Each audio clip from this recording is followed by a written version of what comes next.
Greetings, brothers and sisters, in the name of Christ Jesus. Happy to meet you all once again through Let's Talk Psalms. This week, the Lord has given us the verse Psalms 22. This is to bless us accordingly this week. And this verse is telling us that how the David was lamenting at the start and thanksgiving at the end. From 1 to 21, it is stating that how the David was lamenting, and the other verses from 22 to 31, it is stating that how he was thanksgiving the God. So this verse, let's see. This chapter is also meant to be a prediction of crucifixion. See few of the words which is revelation of the crucifixion is being explained here. So let's see. The first verse says that, my God, why have you forsaken me? Why are you so far from saving me from the words of my groaning? This is what the verse says. So it is similar to the verse Matthew 27:46, that is the word said in the cross by the God Jesus Christ. This is saying that the verse is an prediction of the crucifixion.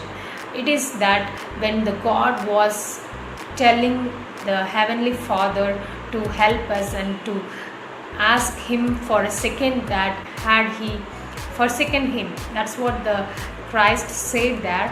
And so the verse here is stating that David said the same statement on this verse, telling that his problems were so more that he has been suffering, and he asking the God that had he been forsaken by the God was the question he was asking to the God.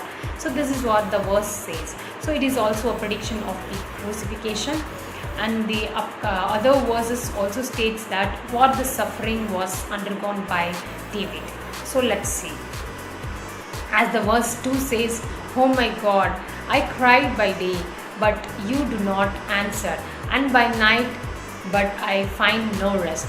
Even he was facing a situation where he was crying by the day, but he never got an answer. At the night, he never get a rest. He was underwent to a continuous suffering, and he was to get away from it. So he was lamenting.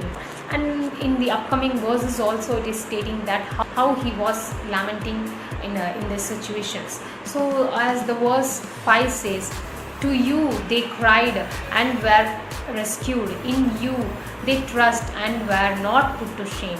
So he is saying that whenever people calling to the Lord, they have been saved. They have been rescued from the situation, rescued from the obstacles. So he was asking that same needs to be applied in his life. He was crying, so he wants God to save him, to rescue him from all those worries. People right now hearing this might come under a situation, come under a stressful surrounding, and wants something to relieve him or her from the situation. God didn't bring you through all this and to leave you here, but He has brought you to bring a solution. He has brought you to bring a difference, a change in your life. So let's believe that the Lord is someone who never leaves you in a situation, because He had led you all these years, whatever age you may be, but these many years you have been alive for a purpose. Also in the 14th verse, it is also a prediction of Christ's crucifixion. So this verse tells that I poured out like waters, and all my bones are out of my joints. My heart is like wax that is melted within me. When the Lord was crucified, He was been bleeding. He was bleeded with water at the end. So here the same situation. David wasn't affected physically, but mentally he was like exhausted. He was under a situation. David was completely vexed, but he never left the God. He never turned away from the God's help. The verse 16 also tells that, for dark compasses me, a company of evildoers encircle me. They have pierced my hand and feet. I can count all my bones. They are starred and gloat over me. Also in the verse 18, they divide my garments among them, and for my clothing they cast lot. They have pierced the hands and feet. So this was happened to the God, Jesus Christ. Yes, he was pierced by the nail in the hands and palms and the foot. So he was suffering that kind of a situation. So it was like predicting God suffered. So this is what given in the verse. They divide the garments among them. This was exactly happened in those days. The people have cast the lot to divide the Christ Jesus clothing. So this was happened in the New Testament. So these are the predictions, and the upcoming verse are for thanksgiving. So David had been giving a thanksgiving to the Lord. He's telling that he was come across all those sufferings, all those situations. So here he's saying that for kingship belongs to the Lord and he rules over the nation. So here it is telling that our Lord is the king. He is ruling over these situations.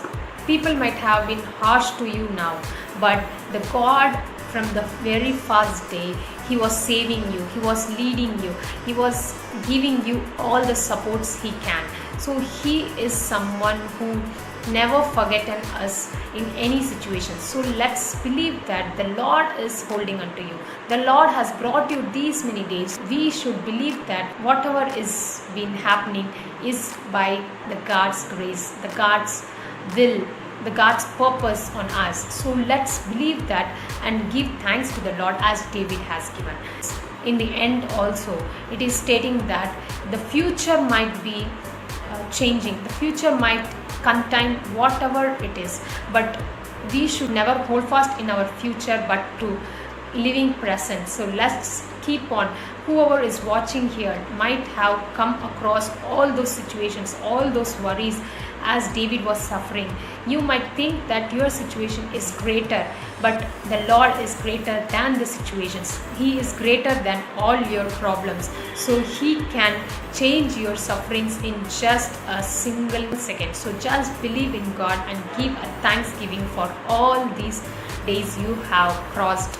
So let's believe that the Lord will bring our upcoming days a graceful. Amen.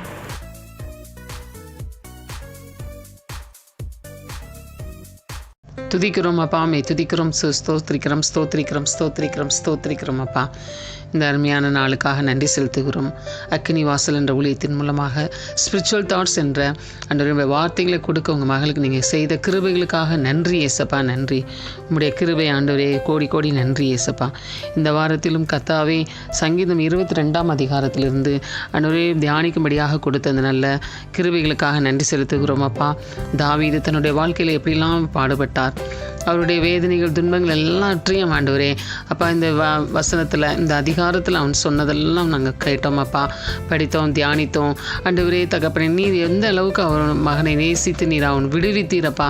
தாவீதை நீர் விடுவித்து கிருபையால் ஆண்டவரை மூடியே கர்த்தாவே நம்முடைய செவிகளை திறந்து அவனுடைய கூக்குரலை கேட்ட தேவன், நீர் பெரியவர் அப்பா, நீர் பெரியவர். ஆமாண்டவரே, உமக்கு கோடி நன்றி. அப்படியே எங்களுடைய கூக்குரலையும் நீர் கேட்கறதுக்கு இன்றைக்கும் ஜீவித்து கொண்டு இருக்கிறீரப்பா. நீர் இன்றும் அற்புதர், அதிசயமானவர் அப்பா, நீர் வல்லமையுள்ள தெய்வம் அப்பா. உமக்கு ஸ்தோத்திரம் அப்பா, ஸ்தோத்திரம். இந்த வார்த்தைகளை ஆண்டவரே, இந்த மெசேஜை கேட்டுக்கொண்டிருக்கிற ஒவ்வொரு பிள்ளைகளையும் கர்த்தர் ஆசீர்வதிப்பீராக. அவர்களுக்குள்ளாக ஒரு தைரியம் உண்டாகட்டும். கர்த்தர் நம்மோடு இருக்கிறார், என் கூக்குரலை கேட்கிறார் என்று அவர்கள் விசுவாசிக்கட்டும் அப்பா. அவர்கள் நம்பிக்கை உண்டாகட்டும் ஆண்டவரே. அவர்களை நீர் பலப்படுத்துவீராக, ஆசீர்வதிப்பீராக. அவர்களை கண்ணீரை துடைத்து ஆண்டவரே பல மடங்கு ஆசீர்வாதத்தினால் பிள்ளைகளை நிரப்பி மகிழ்ச்சிப்படுத்துங்கப்பா. உண்மையே பற்றி கொள்ளக்கூடிய அந்த கிருபைகளை தாங்க ஆண்டவரே. ஸ்தோத்திரம், ஸ்தோத்திரம், ஸ்தோத்திரம். நீங்கள் மகிமைப்படுங்கப்பா. பிள்ளைகளை சாட்சியாக நிறுத்துங்க. இன்றைக்கு என்னென்ன விண்ணப்பம் வச்சிருக்கிறாங்களோ எல்லாத்துலேயும் ஒரு ஆசீர்வாதம் இயேசுவின் நாமத்தினால் உண்டாகட்டும் என்று ஜெபிக்கிறோம் அப்பா. ஹல்லேலூயா. இயேசு கிறிஸ்து நாமத்தில் வேண்டிக்கிறோம் நல்ல பிதாவே, ஆமென்.